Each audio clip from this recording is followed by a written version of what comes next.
Mr. Tommy Nixon, you're there. I'm Yes, here. I'm here. awesome. We got Pierre in the house. We're going to get this moving, get it started. My friend Amanda's watching. What's up, Amanda from Minneapolis? That was her son that I sent you that video of today. Okay. So Yeah. sweet. I'm going to send y'all some clips of some really beautiful things that are happening in Minneapolis. There's sad things happening, but there's beautiful things. One of the beautiful things is our guest, Pierre Fulford. So excited to have you with us. So what we're going to do tonight, guys, is we are going to welcome you, which we already did. Then we're going to talk about why UYWI, Urban Youth Workers Institute, cares about this issue. In addition, we are going to hear from Pierre. He's going to do a couple spoken words. After that, him and I are going to share our story together about the ministry that we did, the work we did, the race and equity work we did in Minneapolis, and then some of our hopes for the future of youth in Minneapolis. Then we're going to do a Q&A. So you guys can talk back. So if you have some questions, go ahead and put them in the comments. And we want to go ahead and, answer those and maybe even try to, Instagram, if we could ever get on there, bring people on screen. Not sure if we can do that, but we want your questions. And then we're going to end with a spoken word.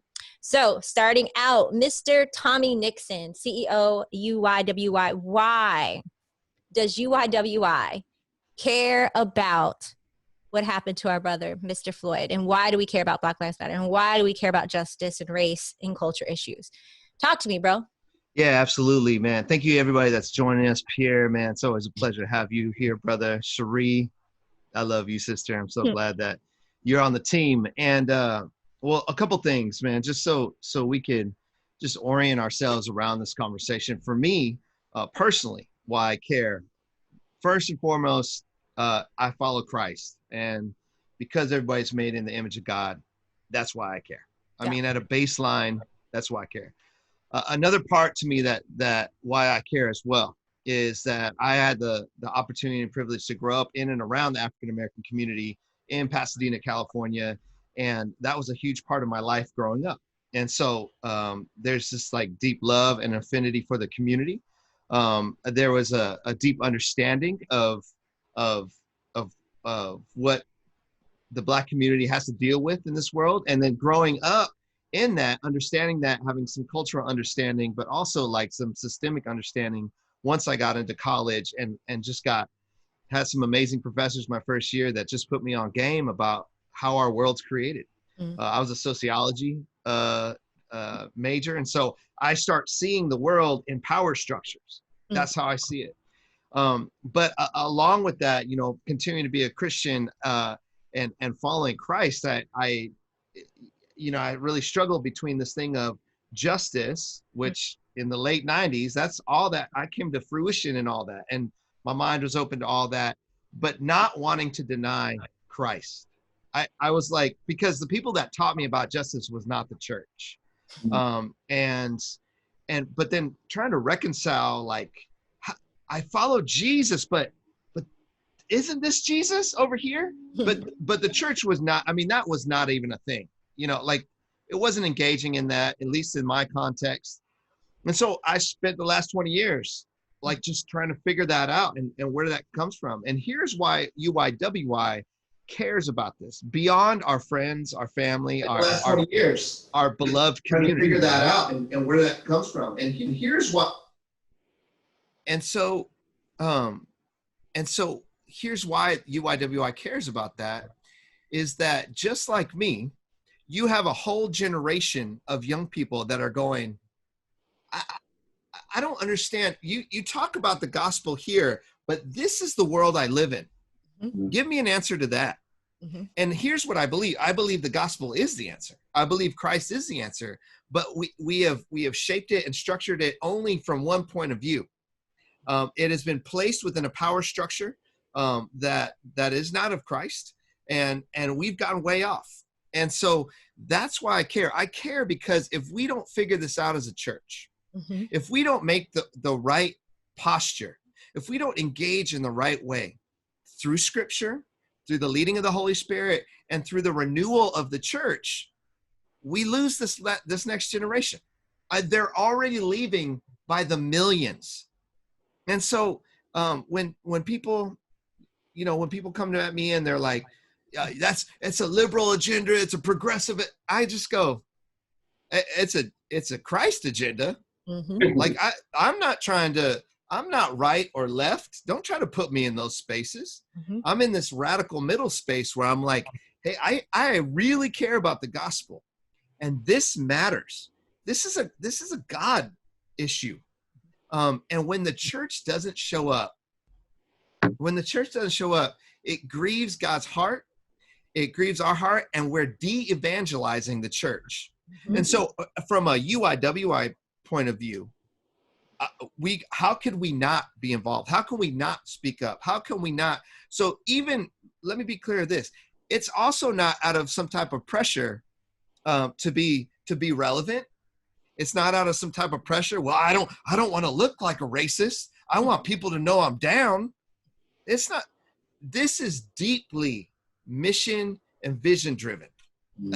That's why organizationally, UYWI, we're coming on, we're saying things, we're creating space where we're trying to tell this story, and we want to lead our leaders on how to engage it well, because it has to do with the kingdom of God.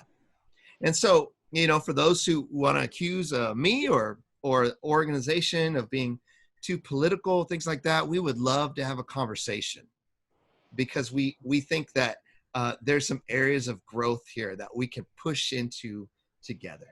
So I just want to be really clear about that. And because that's why organizationally, why we're like, oh man, we've really got to speak. We got to speak on this. We got to stand up. We got to be with. We got to suffer with our brothers and sisters. And that's why we're committed to it, and we're committed to it for the long haul. This isn't just when someone gets murdered. This is about building up that next generation so that they have the role models and leaders so that they can live transformed lives by the gospel of Jesus Christ. But friends, that should change our world.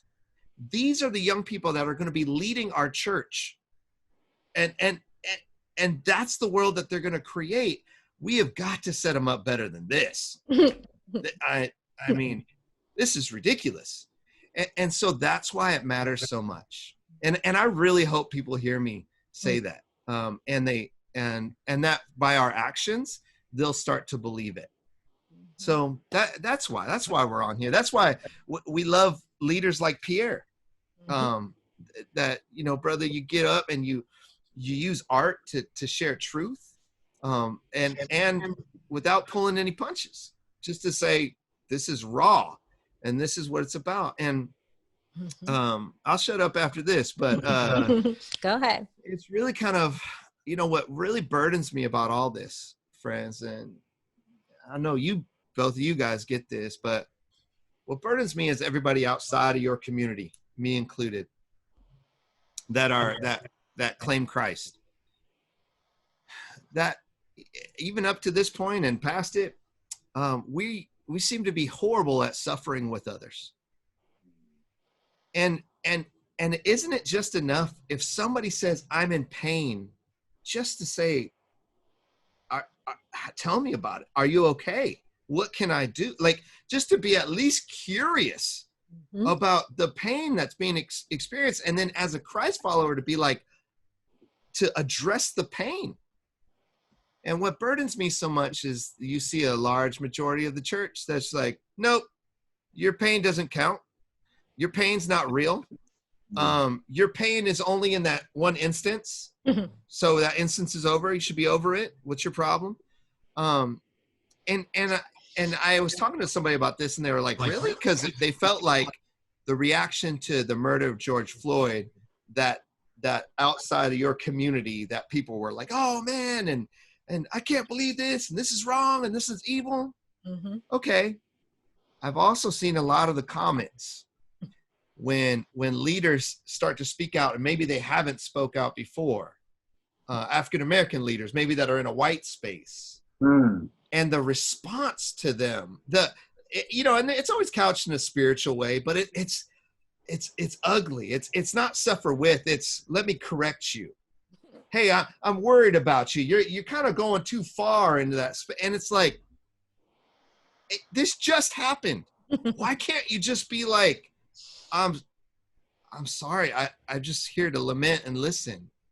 That's what bothers me. And because that's not the heart of Christ. I mean, if somebody got cancer, you know, if Pierre's mom or grandma got cancer and he goes, man, I hate cancer. Or maybe he's upset and he says, F cancer. Is my response as a Christ follower, Pierre, you need to watch your language. Look, people get cancer all the time. It's just what happens. Hey, at least you don't have cancer. Like, we would never say that kind of stuff. That's ridiculous. I don't understand why it would be ridiculous in any other sense, especially from believers who profess the suffering Christ, who are supposed to be, we're supposed to follow in his footsteps. We're supposed to care, put the man, the Samaritan on the donkey, take him to the inn, pay for him. Like, so that's what really grieves me in all this. And I know that's not what you were asking, but I had to get that off my chest, because I think that's part of the heaviness that I feel, beyond just the lament for my friends and for the community. But yeah, man. So yeah, I think, I think the fact that you put it in a context of, if one of your brothers or sisters said that, they got cancer, or somebody they knew in their family got cancer, how we would treat that. And some would argue that racism in America is a cancer. I would say it's a war. Don Lemon would say from CNN that there's two things we're fighting right now in America, and that is COVID-19 and racism 20. And when I look at racism in America, I see it as a sin. But then when I see the sin going from people's heart into literally publicly murdering people, which is what we're seeing every week, this is a national public health emergency. Racism has become a public health emergency, because now people are literally dying because of it. People are murdering people because of it. People are dying because of it. If you look at it like that, that is the weight of it. It's gone beyond like a heart issue into like a cause for murder and action of murder. Yeah. It's intense. It's super heavy. I had a conversation the other day with a person of color, and they were like, hey, can I ask you some questions? Like, they just felt like there was a safe space there, because they couldn't talk to anybody else. And they're in a predominantly white context. And so we just had this conversation about racism, and there were some things that person didn't understand, like couldn't connect with some of the things that we're even talking about. And I asked that person a question. I said, well, do you believe that there's a power structure that's systemic in this? And what's interesting is they're like, oh yeah, I believe in that. But I feel like for a lot of people, especially the evangelical belief on just the individual sin, and if you could just deal with that, we'll be all fine. But there's a larger systemic sin structure, a power structure that you have to go, there it is. Okay. If that's it, how do we dismantle that? And how do we do it in a kingdom way? And the reality is, and we talked earlier today, sister, right? On the podcast about peacemaking, and that peacemaker, to be a peacemaker is actually part of the vocation of the believer. But most people do not receive that. They're like, that has nothing to do with me. That's for certain special organizers or whatever. And it's like, no, that was part of our calling, reconcilers.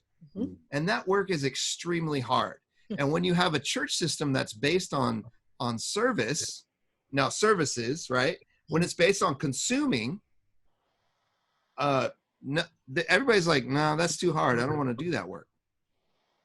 What is it going to take for the church to wake up and go, I'm committed to that work? That's extremely difficult and hard, but I'm committed to it. I mean, what does it have to, friends, we're in a pandemic. Yep. Systemic racism that's killing people on film, because that the system's been killing people for a really long time. Mm-hmm. And then and then you have a million young people leaving the church. Like, the church in some respects is dying in certain spaces, right? What's it going to take for us to be like, okay, let's get serious about following Jesus? Yeah. And that's my heart, is for church renewal, man. And that's why I believe so much in leaders like Pierre. That's why I believe so much in leaders right now and those that they are pouring into. Because I really believe in the power of the gospel. I believe in what it can do. I believe in how it changes lives, but I also believe in how it can change our world. Mm-hmm. And I'm putting all my chips on that. I'm like, okay. So I'm putting the rest of my life in that space, so I can see that 5-year-old, that young man from your friend, who was driving in the car while they were looking at the destruction. Mm-hmm. It's that 5-year-old where we go, hey, I think you could live in a better space. I think you could lead better than we have. and that's what I believe in. Amen. And that's what UYWI is all about, is, empowering youth workers and fueling them to be able to reach youth and reach cities and rebuild cities and restore our cities. And Pierre, you're going to be having to do a lot of restoration work after these riots. And I know you've already been in the work. And so I want to hear from you. You're there tonight in Minneapolis, in St. Paul, where riots are happening right now. And so I'm going to go ahead and transition us over to that space. So I met Pierre in Minneapolis, and we were helping to plant a church together. We were doing a lot of fun, creative things. And then we finished up a project last year where we had 100 sacred oral history stories that we collected from elders on the north side of Minneapolis. And that was funded by the federal government. This grant was funded by the federal government because Minneapolis is recognized, the north side, as a city that has been traumatized due to the lack of equitable social determinants of health, which is social determinants of health, access to health care, safety, food, housing, jobs, all those things. And so we worked together, got these stories, and the stories we heard over 4 decades only confirmed that what's happening today has been happening for the last 40, 50 years. There were riots in 67, it's happening again, and it will keep happening until something beyond just a fist in the air happens, and something beyond just an apology, and something beyond just an arrest, right? And so you and I have talked a lot about this, because as we looked into the eyes of the elders, I know for me, they gave their whole life to seeing a better city. So can you imagine them tonight? Man. Watching decades of what they thought was the work being done to only go back into the same cycle again. Ooh. And you're in that city, and you are there tasked to talk to the young people and to help them find a better way to lament a real pain. And if you aren't being heard, we've heard people, even in Minneapolis, people start screaming and people start fighting. They want to be heard, and we aren't listening. We aren't hearing. Yeah. Okay. And I know you are, though. And you actually have a spoken word about the posture that you would call people to. So would you share that with us tonight? Yeah. So I appreciate go ahead. You all for bringing me on. Once again, shout out to Urban Youth Workers Institute, Tommy, my bro, Shuree, my sis. Thank you for this opportunity. This spoken word piece I will be reciting is entitled Take a Breath. It was given to me a few years ago, when I can't breathe was first hashtag because of the death of a Black body at the hands of white bodies who are officers. And full circle being that has returned, that sentiment, that sense that there's something wrong with our breathing. We can't breathe in this. Hey, Pierre, I want to hear you. So will you put your earbuds on So Yeah. it's less muffly. Thank you. So my earbuds on. So yeah, this. Because we got to hear you, because this is good stuff. So this was born out of that sentiment. I can't breathe, and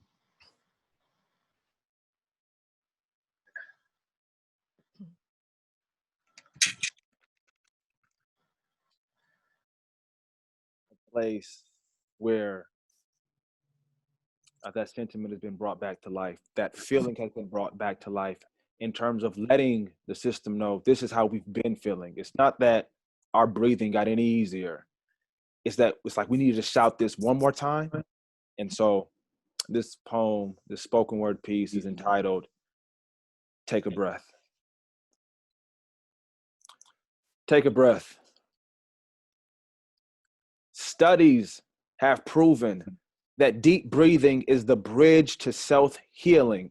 Plus, the Black body is suffocating at the hands of America. Chokehold, understatement equals inhale, hold it, exhale. Inhale, hold it, exhale. Inhale. Do you see what that shirt said? I did. And that's why I couldn't buy one. It was too prophetic. We have to be very, very careful concerning the labels we place on our chest, because the weight of these labels affect our breath. But I too am sensitive to the sin that has struck nerve, given credence to screen print this truth across the cotton-picking garments we call shirts. Asked my grandmother what 100 pounds was worth, and I understand the statement was more than. It proclaimed the cry that has been kept silent. Say his name, I can't breathe, the irony. Were they dumb or just dumb? Scared of one man without a gun. Hours trained, taught how to restrain, and yet all that failed. Justice derailed. Media news feeds kept me off track. Blind to I cried and saw what this was all about. They've always said you can't escape the arms of the law. Revelation. That's how they've always wanted to take us out. Now, this next question is far from a joke, but tell me, is this a dab or me tucking in my chin so you can't get a hold of my throat? Oh, before we get to healing, you're going to have to inhale with us. No, remix. Before we get to healing, you're going to have to stay inhale with us. Yeah, I'm not here to make it sound good. I'm here so you can feel the inhale of all these Eric Gardners. Keep your martyrs, marches, and deceased names turned hashtag for cultural causes. Black Lives Matter. Duh. Policies can change, but not mourn. I speak on behalf of every Black soul torn, tired of blocking a freeway that has always come with a speed limited price ticket and toll. Bodies carpooled, drowned in rage, fishing for change like, is this really going to work? 48 hours after the tear gas, you back on that same freeway going to work.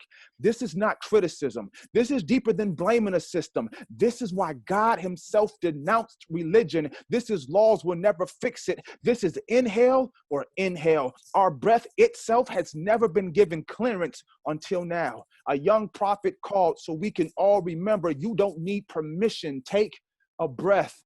Inhale. Hold it. Exhale. Inhale. Hold it. Exhale. Hold it. Do you know what happens to your body when you actually do? Hold it, your breath. Nothing is left but CO2. Carbon dioxide increases to your lungs and bloodstreams. Signal brain, you don't get this out or you'll faint. And that's the best case scenario. So when the statement is made, I have something I need to get off of my chest, remix. I have something I need to get out of my chest or I might collapse. Relapse, gun strapped, get clapped, that badge, my bad, who's next?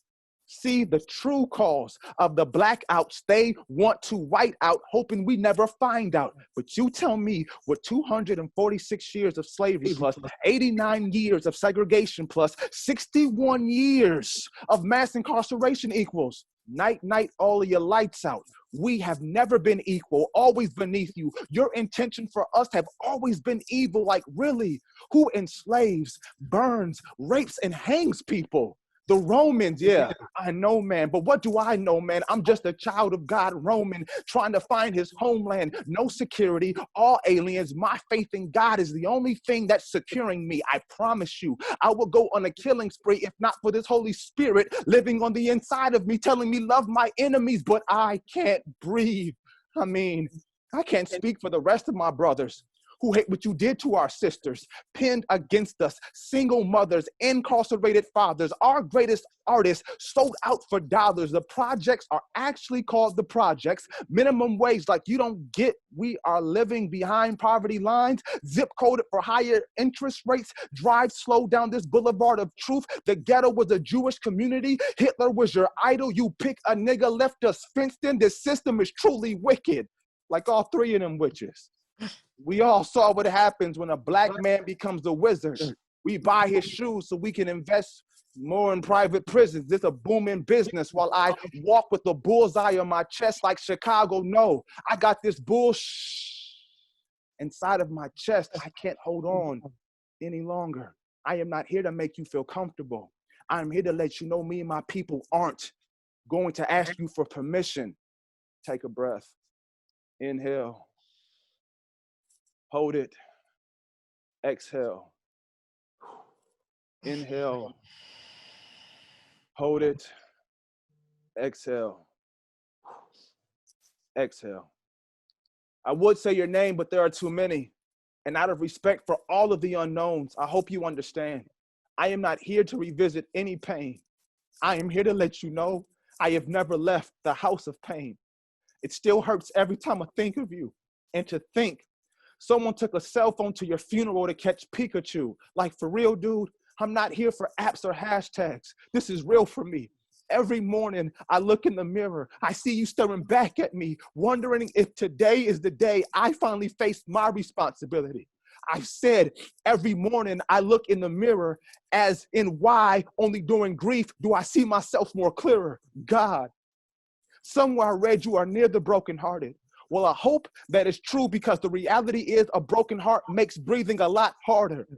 And I am just waiting to exhale. No, remix. We are tired of waiting to exit hell. Please help us see what the solution is so we can offer those eyes to the generation born out of this foolishness. Please help us hear your voice again so we can offer those ears to the heads of state running our governments.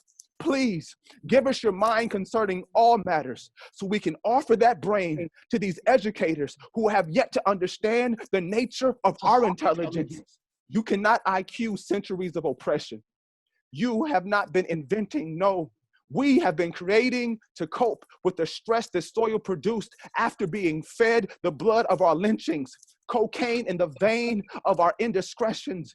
But you can bet Abel is still crying. I'm not lying. I am alive because the truth has kept me from dying. The only sugar I'm digesting is Leonard. As I box in my mind the N-word, endearment for one was torture for the other. Who do I fight for, my brother or grandmother? A grand question I could not answer, because this time I chose to listen to myself. Instead of telling myself how to feel, I just felt as I inhaled it as long as I could, then exhaled. This not so voluntary function is the beginning and end of me.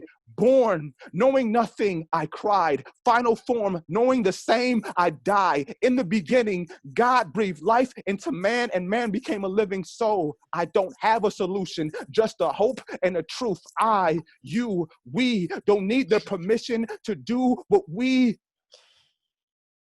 have been made to do, what they could never give us. And that's take a breath. So inhale. Hold it. Exhale. Inhale. hold it, exhale, and still I rise. That's Maya Angelou remix. Maybe she was always talking about the breath inside of me and you. Shalom.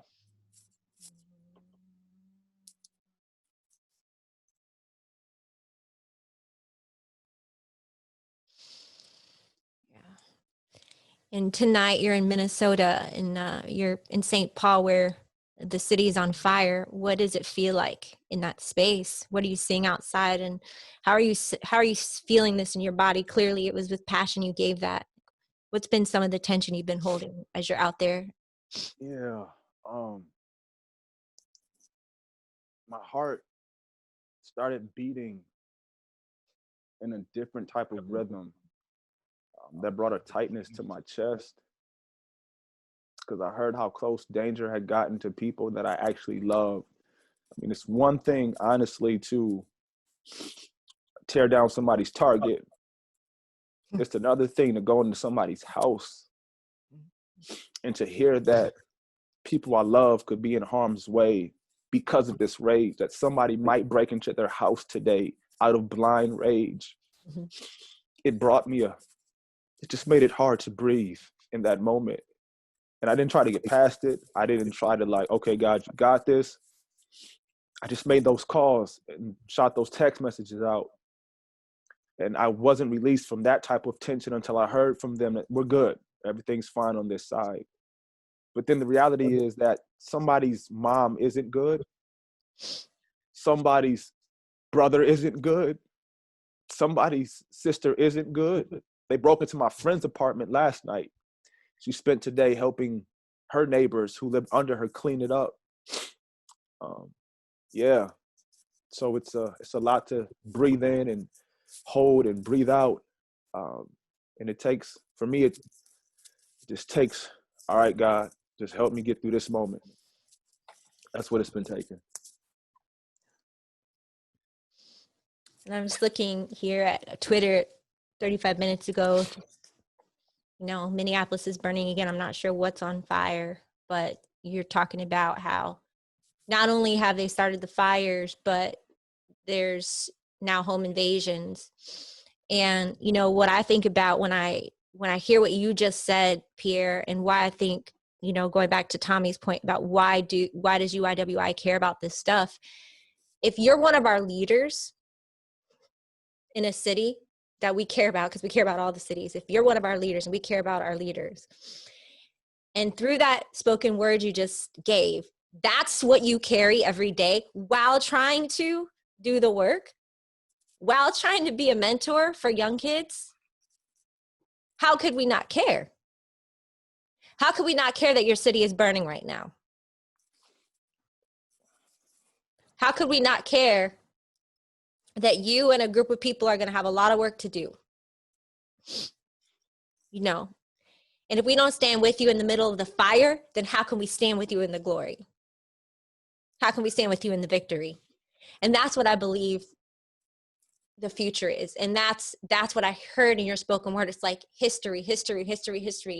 Look, like it's this lack of solidarity, this lack of unity, this lack of seeing you, Pierre, as a Black man in America as valuable and worth standing with and worth seeing and worth championing and worth partnering with and empowering. And so hopefully you hear from us tonight. We're with you. We are for you. We are you.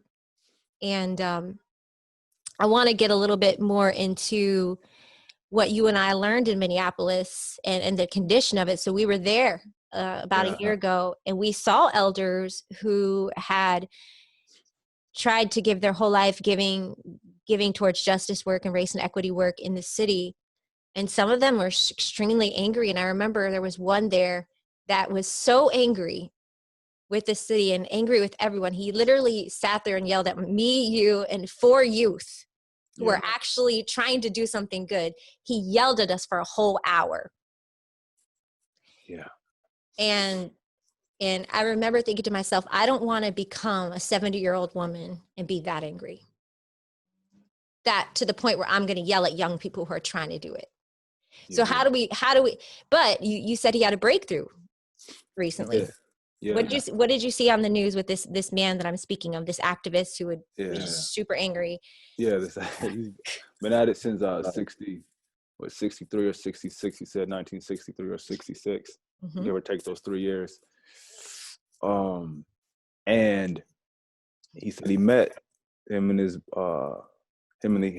the other elders that he rose with that have been doing this work for a long time, of decades worth of work. They said they met with the mayor of Minneapolis and saw tears in the mayor's eyes. And they said for the first time they felt human while talking with a government official.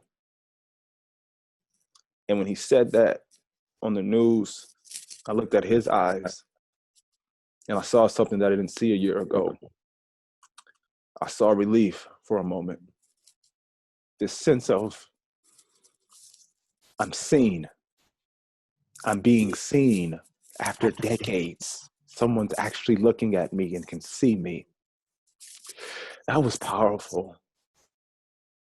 That was powerful.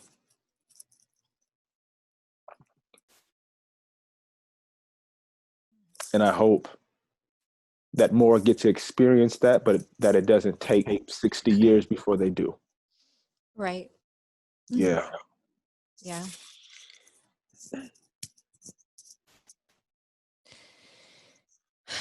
So you mentor youth in Minneapolis right now, and there's one that you and I worked with that was a part of our team in this race and equity work, and he was out there, partaking in, the protest, and then you got a hold of him and you were able to chat with him.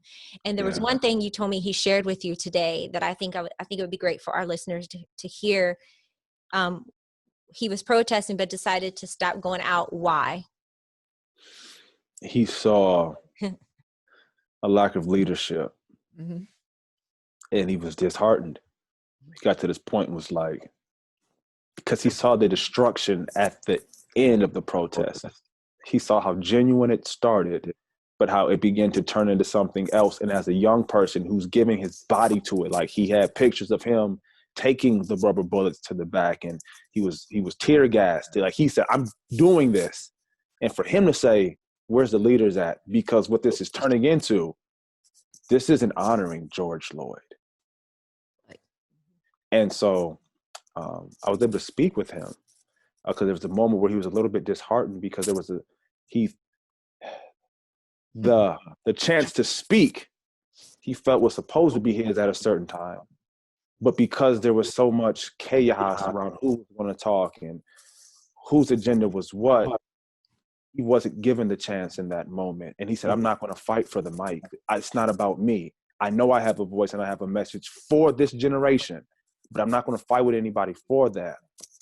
So I called to check up on him to see where his mind was at, to see how he was feeling, to see what was going on with him. And it led to a great conversation about the leader that he is and just the timing that he can't control, but that is already for him. So all he has to do is just stay consistent, stay in the pocket that he is in. And that microphone will be his, that podium will be his, the stage will be his. He will have people demanding he speak on their behalf because he's already doing the work. He's already started the organization as a young man.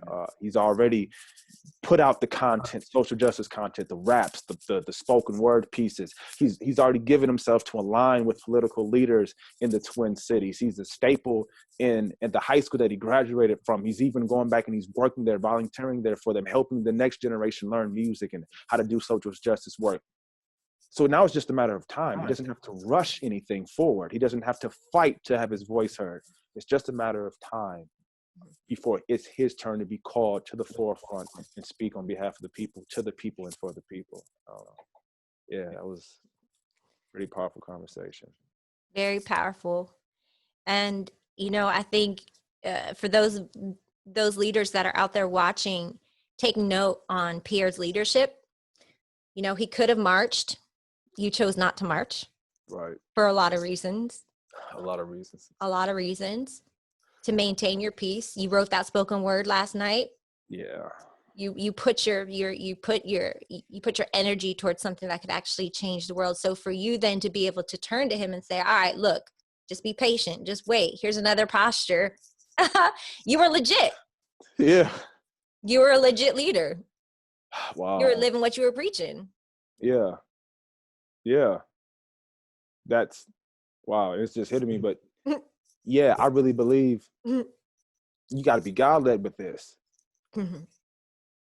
And that's where leadership begins. Leadership begins with submission. So I already knew in my heart, and I was convicted, and I knew, okay, this is not my anointing. This is not where I'm supposed to be. And it just opened up a door for me to give peace to another young leader. I don't even say in the making, he's a leader now, Yeah, but he was frustrated with the timing of things and the chaos of things, and disheartened because he's given his all and he's not seeing the results that he thought he should see. So it was a blessing to, like you say, experience the peace of God, the shalom of God, the weight of God. Like, no, it's not time yet. And to be able in that weight to reach out and encourage another to do so in a way that allows him to recollect his mind, his peace, his sanity, his confidence, his vision, for him to be able to go forward with clarity of his purpose, knowing I ain't got to rush this. And that's the truth. When God is with you and you're God-led, no matter what is happening around you, you don't have to rush it. Nothing that's happening around us is outside of the hands of God. And that's the importance of our faith. We have to remember that. It's all still in God's hands. This is still in God's hands. So I'm right where I need to be, as long as I'm discerning his voice and his placement. Amen. And for your posture, Tommy, isn't this amazing? His posture right now in that place, while apparently the Third Precinct right down the street from your house it's on fire now, by the way. They just gave it up. The police gave it up. So Wow. while your city is burning, here you are. I mean, if you're watching, like, you need to take note of this posture. Like, this is amazing. And you need to take note of Tommy Nixon, CEO, who's not politicking right now because it's 8:30 at night and he's on a Zoom call. He could say, I only work till 5. I'm just saying, like, if you're also a leader and you're seeing this isn't because we forced Tommy to get on. Come on. And these are the leaders that the young man we're talking about will listen to. And we'll wait our turn. We'll wait our turn. We'll wait for the mic. We ain't hungry like that because we know who's gonna to bring us to the front as the thought leaders and the voices. And that's what, when we were in Minneapolis, that's one thing I learned. I said, Lord, I don't want to be a leader that has to yell and scream and attack people. Like, it was the worst feeling ever to have it done to me. So I didn't want to be that. And I said, Lord, protect these young people from becoming that. But I think even though we're talking about in this beautiful space, there still is fires happening outside of your building, outside of your home. Yeah. And you said something, and this will be like the last point I want to bring up before we go to Q&A and have people ask questions. But you had this theory about Farrakhan, lament, and the real Jesus. And I think we have to talk about this. Let's do it. And Tommy's in this, but the idea that when people aren't heard and when they don't have true leadership, or they have leadership that's telling them to pick up guns and to kill, and to oppress the oppressor and just keep doing that dance, that's an option. Right. And if there's no place for our youth to lament, to for real cry like you're doing, and people to sit with and be like, all right, we're going to listen to you. We're going to sit with you tonight. Right. And we're going to be with you. If they don't have that, those tears become rage. Those tears become pent up emotions, which result in what you're seeing outside of your house right now. Right. And then when we act like Jesus is the Jesus we've painted in America, who could care less about what's happening outside of where you're sitting right now, it could care less about murder, then that Jesus becomes completely irrelevant to these young people. So you have this whole theory on Farrakhan and the idea of what the spirit is that you're seeing rise up in your young people. that don't have leaders? What is that spirit you're seeing right now? I'm seeing a spirit of self-messiahship, if that's a word. I'm just going to coin the word right now, self-messiahship, where Okay. because we don't have an appropriate view of the real Messiah, we declare ourselves as Messiah because we're tired of waiting for a Messiah to save us. So we're going to stand up and say, you know what? I'm Jesus. I'm the Christ. Mhm. I'm the one you've been looking for. Follow me and I'll lead you to the promised land. As a believer, I don't care if a white man says that or a black man says that. I can't give myself to that. I can't follow that.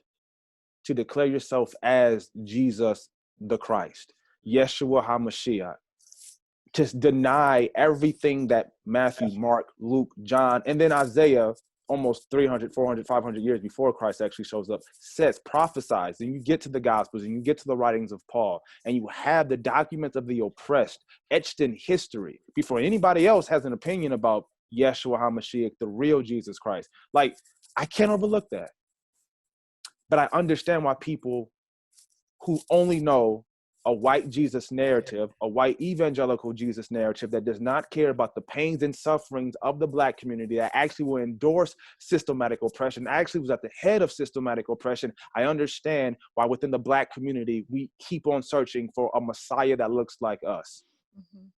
So my job and my burden is to say, the fight for liberation is real. Mm-hmm. Grabbing a hold of our own power and our own strength to organize ourselves and discover discipline for ourselves and move forward as a community without needing a handout is real. But at no point can I deny the real Jesus, the real Messiah, whose spirit dwells inside of me and in every believer, regardless of race or creed. Mm-hmm. The spirit dwells inside of us because we first and foremost recognize Jesus the Christ was here. He was born, he lived, he died, he rose, he ascended, and he gave us this gift to continue the work as his body, as his bride, as the church. I'm never giving up on that. And so I just want to give this message to our community, my community, the Black community at large, is that we don't need to look for another Jesus Christ. We need to embrace the spirit of the Christ that is available to us right now. Mm-hmm. The spirit of Jesus Christ wants us all to be leaders on behalf of the kingdom of heaven, to enact the justice that is needed that will break racism, and not just racism, other injustices. But with racism in context of this conversation, I believe the power of Christ will give us strategy, has given us strategy, is giving us strategy to break the back of this demonic stronghold that manifests in culture, clashing with culture, race against race, systems against systems. Like, we have to keep it in view, that we don't need another Messiah to rise up. Our Messiah already is risen, and it's given us his spirit if we believe. You know, I think kids would hear that, but then I look at what's happening outside your house right now, and the Third Precinct has been set on fire. This is 9 minutes ago, so it's burning. They gave it up. Yeah. Like, what is the intent? What is the intention? Like, what is this? What's the hope here? Right? Yes. If Jesus is the answer, speak to this. How is Jesus the answer to this right now? To this right now. I mean, this is I had a conversation with the man upstairs, and so it went like this. This fire is necessary. Okay. Because y'all didn't take the holy water. Y'all didn't take the holy prayers. Y'all didn't take the holy hugs. Y'all didn't like those holy hands or the holy songs. When we were just doing it through song, you didn't hear us. When we're just showing up and supporting your services, you didn't hear us. When we were being law-abiding, you didn't hear us. And there's no way you can abuse a child and that child not grow up and fight you back. No, not in the culture we raised up in. We fight back. It's innate to us to fight back. And I believe that these fires have been allowed so that people can see how serious this is. And then what kneeling on a Black man's neck and killing him while the whole world watches, what's the consequence of that? There should be no peace in the city after that. because it's not just that moment. It's 400 years of that moment over and over and over and over again. So no, they don't want to hear white Jesus is going to save the day. Just pray about it. No, they don't want to hear hold my hand and sing a song. No, they want results. So I believe the Lord is saying this fire is necessary so I can rebuild. Rebuild what? Rebuild my church. Come on.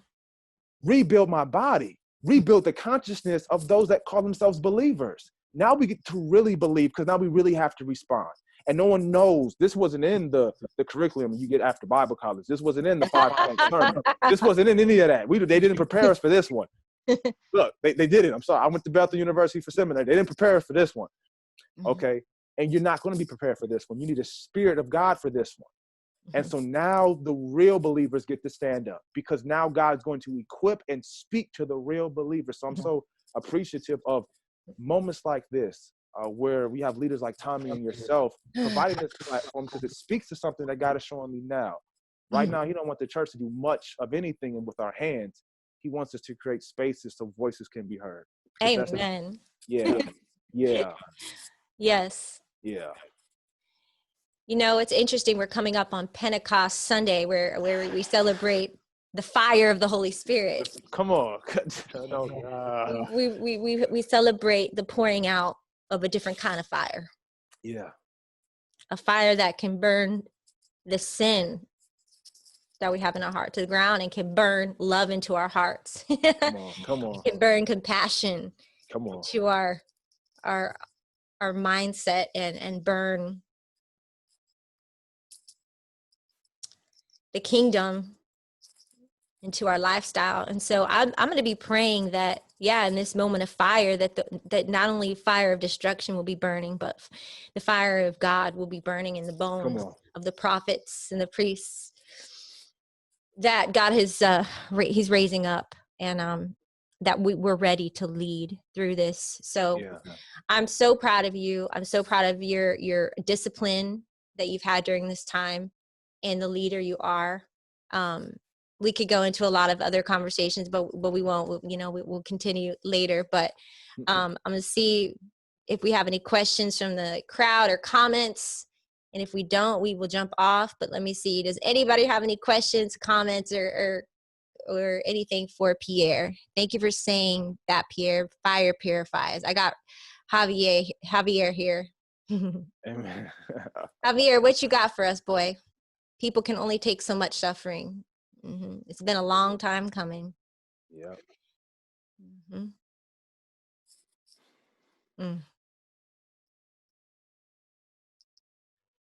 A different kind of fire. People are calling out for a different kind of fire. Come on. Yeah. Tommy, while I read these comments, why don't you respond? Just talk to the people. What are you thinking? What are you sensing over there? What are you hearing? Yeah, I mean, part of it, I just think about, I'm a bridge person, and I take serious the work of reconciliation. And what makes me so sad is there feels to be like a chasm. There's things that you say, Pierre, that I go, yeah, man. And I know a whole bunch of people that go, I have no idea what you're talking about. And I think that's what just saddens me.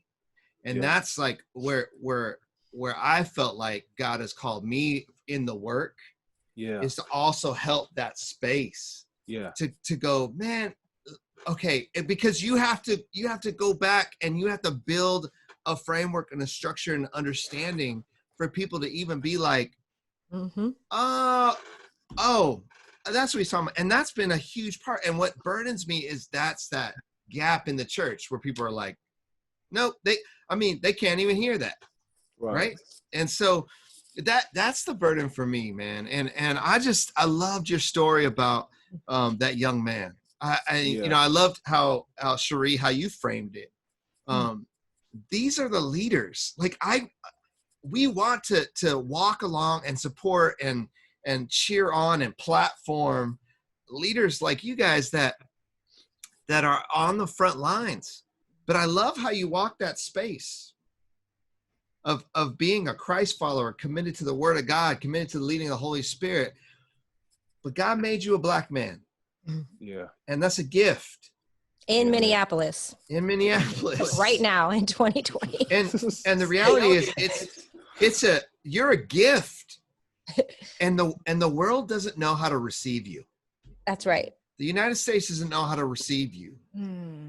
Only in certain ways, as we talk about just receiving black men as a gift. We only receive that for what we can get from it. Yeah. And the church, I feel like, if you could just receive that. When you guys talk about purifying and fire, like there's a space where when you suffer with other people, what the church wants to do is they want to do service too. Let me do service to the black community. Come on. No, you don't need that. What we need, we actually need to suffer with. That actually purifies us. And so that's where that space where you can be such a gift if we join in and can learn how to suffer with, if we can lament and listen, and there's beauty in that, but the church is not built for that. I mean, the way we built it, it's like, I'm here to receive and to consume, not to suffer. Like that, whose church growth strategy is suffer with? But that's been the history of the church for a long time, till you got to what, 312 AD? Come on. You know what I'm talking about. Yeah, I know what you're talking about. Yeah, so once the church was connected with political power, come on. We stopped being the marginalized. We stopped being the fringe. We stopped being that. And there's a beauty there. And I think God's continuing to call us back to that place. And that's why the global church is exploding. Yeah. But not in the United States. And so not yet. We got work to do, guys. I'm just so appreciative, man. I see Javi. Javi joined us. What's up, Javi? What's up, man? Yeah, let me unmute him right quick. We got Javi on. He had a question for you. Now, Javi is amazing. He is out in San Francisco ministering to young people. Amen. He's a spoken word artist, activist, just graduated from our 90 Degrees program. This is a real one right here. Amen. And we did a documentary on him called Black Boy Joy. Yes, because he is all of that. And he had a question for you. So what's up, Javi? How you doing tonight? Cool. I mean, I first and foremost, I mean, all glory be to God, and I just want to give Pierre the utmost and give UYWI this amazing praise for setting this up and being obedient to the Spirit and being relevant. You know, I think there's a lot of platforms where very few are relevant, and y'all are like really relevant right now for folks who are believers. And then I want to give props to Brother Pierre. I saw you in the other meeting, man, and you know, not too many people tune into that place of mine where my brain just like lights up, you know, the synapses nerves. And like when I heard you at the lament, I was like, this brother's different, you know, in a good way. Like this brother is separated, you know what I'm saying? Like called, you know, I think, man, the prophetic voice that's in you, brother, which you're speaking right now, it's God is definitely speaking through you, you know what I mean? And his temperament, I believe, is on you right now, especially in this very chaotic time where people are living off emotions but not running off the Spirit. That's right. And so I just want to give you that credit, brother. Like, man, when the smoke settles, you know what I mean? When I lived in Oakland when Oscar Grant got killed, and when the officers got, you know, and so I remember downtown Oakland burning. You know what I'm saying? And I remember just being down there, being present. And so when I'm seeing this happen in your city, it's just so triggering because I remember that moment. I remember that just collective, just jaw dropping. Like, are you serious? Like, you're gonna let this man get away with this in a sense? And so I empathize and sympathize with you, man, about being a leader. And I guess the question I just want to go to, man, because this is happening. This is like a multicultural church question. Yeah. Because I think the Black church, for the most part, we get it, but it's the multicultural churches, that are really having that kind of like tug of war right now. In a sense that so many of these pastors who are not African American but have a pretty large African American congregation cannot deny what's happening right now. Right. Like it's almost like God stopped the world and stopped stop busy so that they can actually see what we've been trying to get them to address for all these years in our church. Which is the suffering. And so I ask you, man, what do you encourage them as they prepare their sermons this weekend? Yeah. Wow. Like what's that word? What's that like? I want to go on so much, but what is that wisdom you want to bestow on those who are right now heads over multicultural churches? They may not be African American themselves. What's the word of advice you would give to them? Don't prepare a sermon today. Don't prepare it tomorrow, and don't prepare one on Saturday. I would on this Pentecostal Sunday, I would encourage, and I'm doing it myself. I'm preaching. I got called to preach at a service this Sunday too, and I thought I was gonna have to prepare something, and God said no. On the one day that you guys give me to celebrate my spirit, please let my spirit move through you. I will give you what you need to say when you get up there. Time, like right now, you should be contacting your members, reaching the heads of the discipleship groups and the small groups, like making sure people are okay. Like you can, there's going to be another sermon in 2 weeks. This one you ain't going to have to prepare for. And actually what he wants you to say probably going to come out of you caring and making those phone calls and listening. And he may tell you, don't preach today, just worship me today. It might not even be a sermon that he asks you to give the people, because they may just need to mourn and worship, mourn and lament. Our city's on fire, bro. I don't know how you do it. You have to have a great mental health practitioner in your back pocket. If you can get up there with the right frame of mind and not be affected by 48 plus hours of a city burning. So I would just say, yo, lean on the Holy Spirit. It's okay to be weak. It's okay to be vulnerable. It's okay not to know what to say. God moves through our weakness, and I really believe he's going to move this Sunday if we let him move through our weakness. Yeah. Salute, King.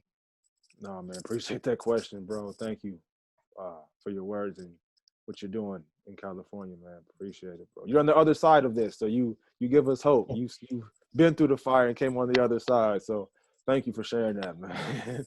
Yeah, man. Pray for us, man. Because shout out to my brother Eric and his wife Shawana in Oakland. Of course, in terms of the counties, the county that's predominantly Black has the highest rate of COVID. You know what I mean? And so we're just one thing away. You know what I mean? Like the whole like barbecue Becky thing that started out here. You know what I mean? Wow. And the things that set us up to die. And our city's always, our region is always on edge because we can never there's never any peace, right? And thank God some ministries are going to get together. We're actually going to be in Oakland, and we're going to surround the lake, right? There's like this lake in the middle of the city where everyone kind of like congregates to. Everyone's been at, and we're just going to pray on Pentecost Sunday, like but for 12 different things, and one of them is about racism and justice for our nation. And I'm learning this, Brad, and thank you for exuberating this. My pastor was telling me today that it's possible to pursue justice and not be bitter at the same time. Ooh, that's a whole sermon. Man, bro. Come on, man. I don't know how that's possible, but I need some of that. I'm seeing it. I'm seeing it. No, I'm seeing it in you, Pierre. Like, I mean, me and him had a heated like hour discussion, bro, and it was like when we finally got to it, it was like that's what he was saying about guarding my heart in this moment. And I was like, you're absolutely right. Like God said, you can pursue justice and not be thorned up in the process. The thorns will not be able to protrude to your heart. And so, bro, thank you for being an example of that as a man who's still in the spirit of God right now, who could mourn, who could lament, that at the end of the day holds no wrath against anybody in this process, because we want all to be saved. So, man, thank you, King. No, we love you. We love you, Javier. Thank you for joining us. We're going to keep in touch with you. Make sure you're doing good out there. All right. So hit us up. Let me know what I can do. Bless you. Sure. Thank you, brother. Love y'all. All right. Yeah, peace, man. Peace, man. All right. We're gonna close out, but that's, to me, Tommy, when you talk about generations of leaders, like to me, this is what I see. Like I see, like, I know the kid Pierre's talking about, so I know he's on one with him, and then I see Pierre as a leader, and then I see Javier as a leader, and I see everybody leading each other, and like and you're leading me, Tommy, and like I just think it's so awesome. Like I think there is hope in the idea that like the beauty of, to me, what it is, it's a spirit of the fullness of God. It's the Father, Son, and Holy Spirit, and that acquiescing they do, that dance they do to one another, the co-leadership. You know what I mean? And like that's what I'm seeing in this space. Like for him to affirm you, Javi, to affirm you, and then it's just this young generation needs that, and they need to know that they're not alone. They need to be seen. And right now, throwing flames in the air is the way they're being seen, right? But I think we need to be thinking about how we're going to help our next generation of leaders be seen before it gets to a place where we become so bitter that we put ourselves in danger and put other people in danger, and we feel like rage is the only thing we can rely on. So we're going to close out. I would love, unless Tommy, you have any closing thoughts, I'd love for you just to lead us out with one more spoken word, Pierre, and then we'll close it out. I would just say one thing. I think what we're experiencing even on this call in a really small way is what the future could look like. And how rare is it?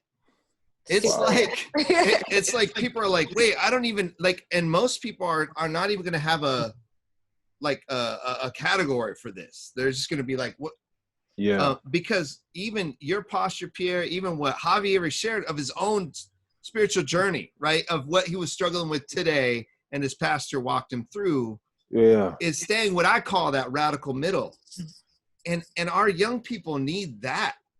But it's so different than what we've all experienced, and so I was struck by that, and I go, man, it's like I just looked into the future and go, hey, okay, what if you just imagine this and all the elements of it, because it was deep in so many different ways. But you allow that to grow and evolve through the Word, through the Holy Spirit, through a creation of the renewal of the church. Like everything I'm reading and looking for these young people, I go, yeah, this is what they're going to need.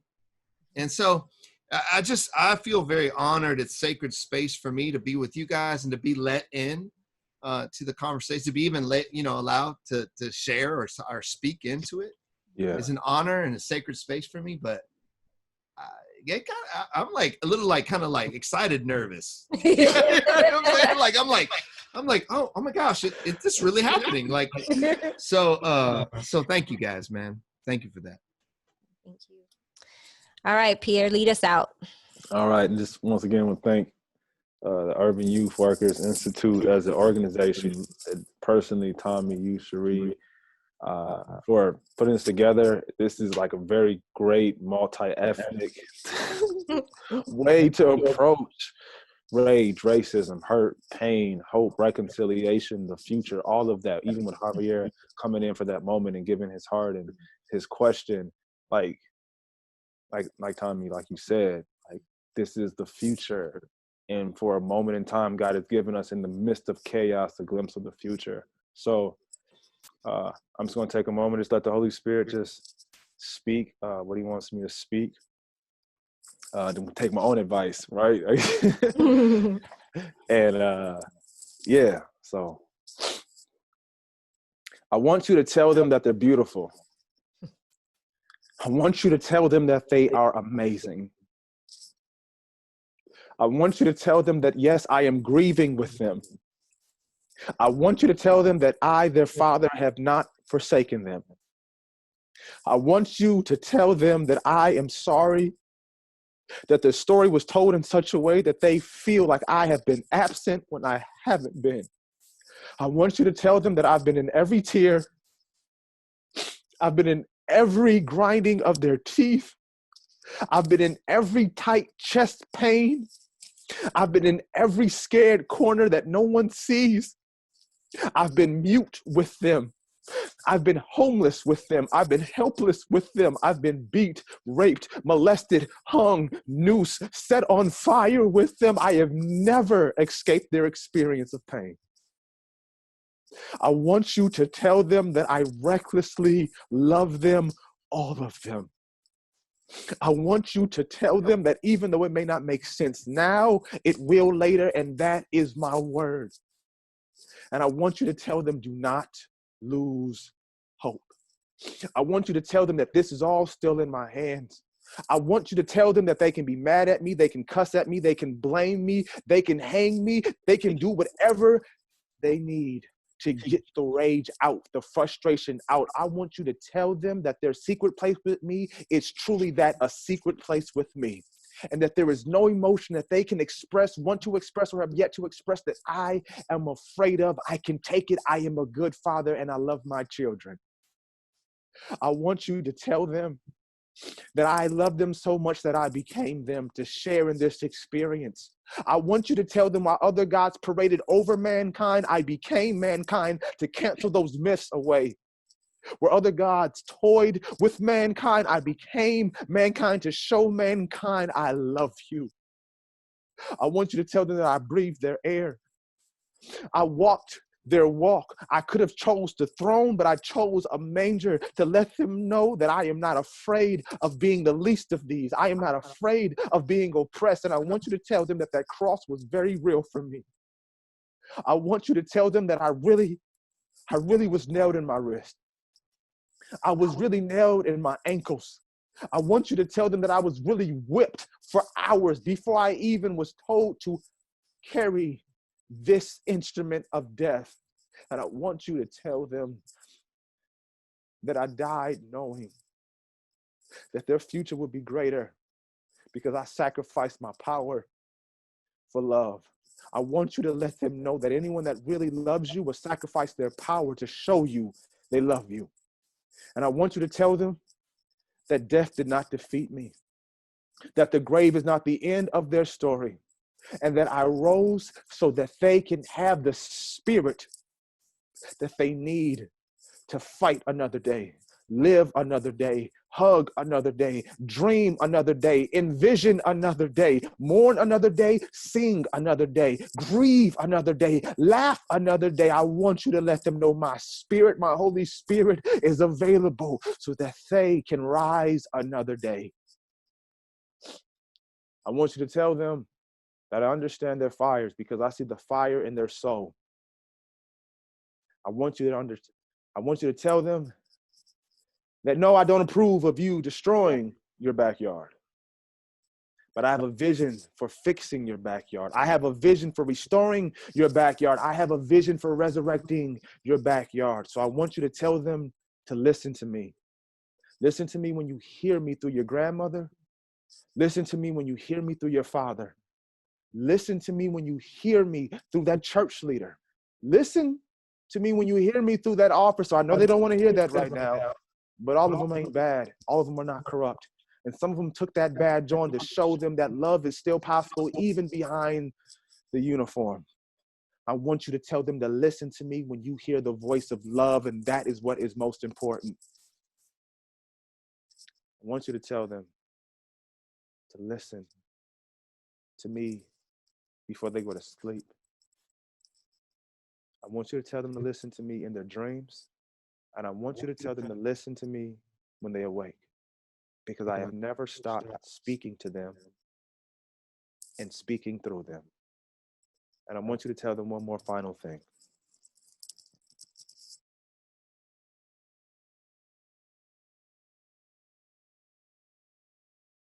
Sometimes we have to burn it down to build it up. Shalom. Peace. Peace. I love you. Love y'all too, man. Thank you, brother. Thank you, guys.